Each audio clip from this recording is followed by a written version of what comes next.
He wasn't abusive. He wasn't cruel. He wasn't even unkind, and that's why I stayed.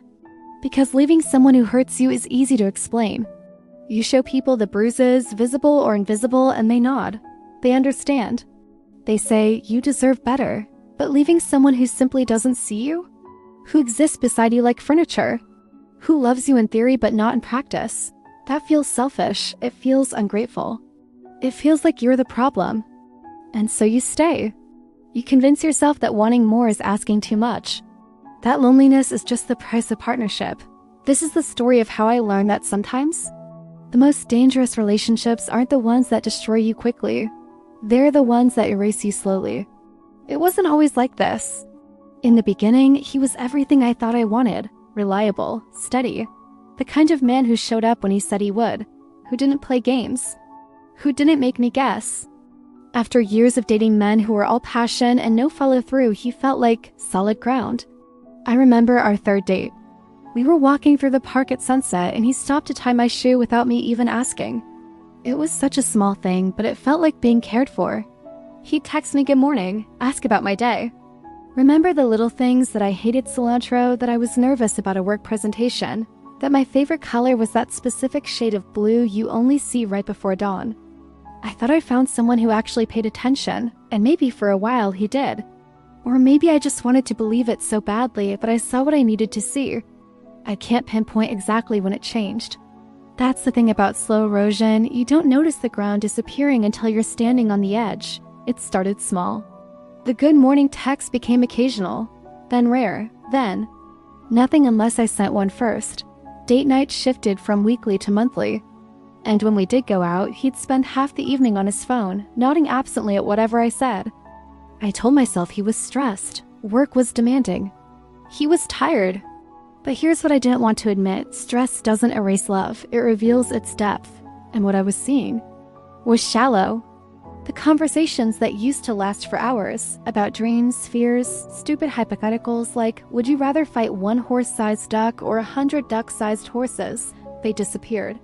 Now we talked about groceries, bills, whether we needed to call the landlord about the leaky faucet, functional, transactional, empty.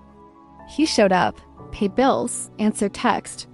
But affection was rare, curiosity was gone, and effort. Felt like something he used to do in the beginning. Like a subscription he forgot to cancel, our life became a routine. Wake up. Coffee in silence. Work. Come home. Dinner in front of the TV. Separate scrolling on our phones. Bed. Repeat. I told myself this is what adult love looked like. Quiet, predictable, safe.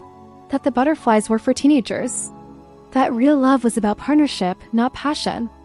But here's what no one tells you. Safety without warmth is just loneliness with company. And I was so lonely. Do you know what it's like to be in a room with someone and feel completely invisible? I'd come home excited about something, a compliment from my boss, a new idea I had, a funny thing that happened on my commute. And he'd look up from his phone just long enough to say, "That's nice, babe," before going right back to whatever video he was watching. I started testing it. Little experiments to see if he was actually listening.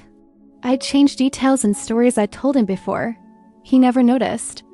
I'd wear a new dress, do my hair differently, try a bold lipstick, nothing. Once I jokingly said, "I'm thinking of quitting my job and becoming a professional dolphin trainer." He said, "Cool," without looking up. I laughed. But inside I was screaming. When did I become so forgettable? When did my presence become background noise? The truth was uglier than I wanted to admit. I wasn't staying because I loved him. I was staying because I was terrified. Terrified of empty beds. Terrified of starting over. Terrified of being 30-something and single in a world that treats that like failure. Terrified that no one else would choose me. That maybe this lukewarm love was the best I'd ever get. Because at least he was there. At least I wasn't alone on holidays. At least I had someone to put as my emergency contact. How pathetic is that? Staying with someone because they fill a space. Not your heart. Not your soul. Just a space. So I lowered my needs, silenced my voice, and called it compromise. I convinced myself that asking for attention was needy, that expecting effort was unrealistic, that wanting to feel chosen was asking too much. I made myself smaller so the relationship could survive, but I was suffocating. I stopped asking questions because the answers never changed. How was your day? Fine. Want to do something this weekend? I don't know, whatever. Do you still love me? Of course. Why would you even ask that? I stopped dressing up because no one noticed. Why waste the effort? I stopped sharing my thoughts because they landed nowhere. Why speak into a void? I stopped initiating intimacy because the rejection, gentle, apologetic, but rejection nonetheless, hurt too much. And the worst part, he didn't change at all. I did. I became a ghost in my own relationship, fading, quieter, less. I looked in the mirror one day and didn't recognize myself. When did I stop laughing? When did my eyes lose their light? When did I become this hollow version of who I used to be? It was a Tuesday. Nothing special, nothing dramatic. We'd just finished dinner, takeout, eaten in silence while he scrolled, and I pretended to watch TV. I stood up to clear the plates, and as I walked past him, I had this sudden, desperate urge to be seen, so I stopped, right in front of him, and I just stood there. He didn't look up. 10 seconds, 20, 30. I was standing 2 feet away from him, and he had no idea I was even there, and something inside me shattered. That night, we were sitting on the couch. Same spot we'd sat in 1,000 times before. Same silence. He was scrolling on his phone. Some article about sports or stocks or something I'd never know because he wouldn't share it.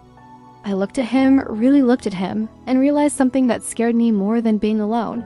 If I stayed another year, this would still be my life. The same silence, the same invisibility, the same slow erasure of everything that made me me.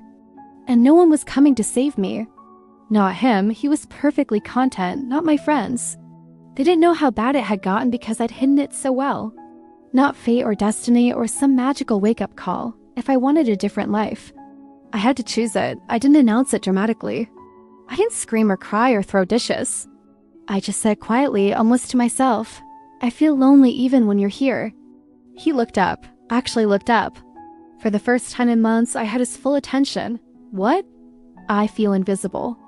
Like I'm just here. Like you'd barely notice if I left. He put his phone down, frowned, not hurt, not devastated, just confused. Where is this coming from? I thought we were fine. And that told me everything. We were fine. I was drowning and he thought we were fine. The conversation that followed wasn't angry. It was almost civil. He didn't understand. How could he? He'd been comfortable. I tried to explain the loneliness, the invisibility, the slow disappearance of us. He said he'd try harder, that he didn't realize that we could fix this, but I was tired. So tired of begging to be seen, of explaining why I deserved effort, of carrying the weight of keeping us alive. And I realized you can't fix someone else's indifference. Love isn't something you convince someone to give you. It's something they choose every day. And he'd stopped choosing me a long time ago. Leaving wasn't brave, it was terrifying. The apartment felt too quiet, the nights felt endless. The bed felt enormous and empty, but for the first time in a long time, the loneliness made sense because it wasn't coming from neglect anymore. It wasn't coming from sitting next to someone and feeling alone. It was just space, clean, honest space. I learned how to sit with myself, how to listen to my own needs, how to stop begging for crumbs of attention and start giving myself the feast I deserved. And slowly, being alone stopped feeling like failure. It started feeling like peace. Loneliness doesn't begin when someone leaves. It begins when you stay in a place where you're unseen. I didn't leave because I stopped loving him. I left because I finally started loving myself. Cheezy Radio. Thank you for listening to Cheezy Radio. Fear can keep us in places that slowly erase us, especially in relationships that look fine on the outside but feel empty within. If this story felt personal, you're not alone. Thousands of people are living this right now, wondering if they're asking too much, if they should just be grateful. But here's what I want you to know. You deserve to be seen, to be chosen, to be loved with effort, not just obligation. Share your thoughts in the comments. Have you ever stayed because leaving felt scarier than being unhappy? Subscribe to Cheezy Radio for real love and relationship stories every day, because choosing yourself isn't selfish. It's necessary.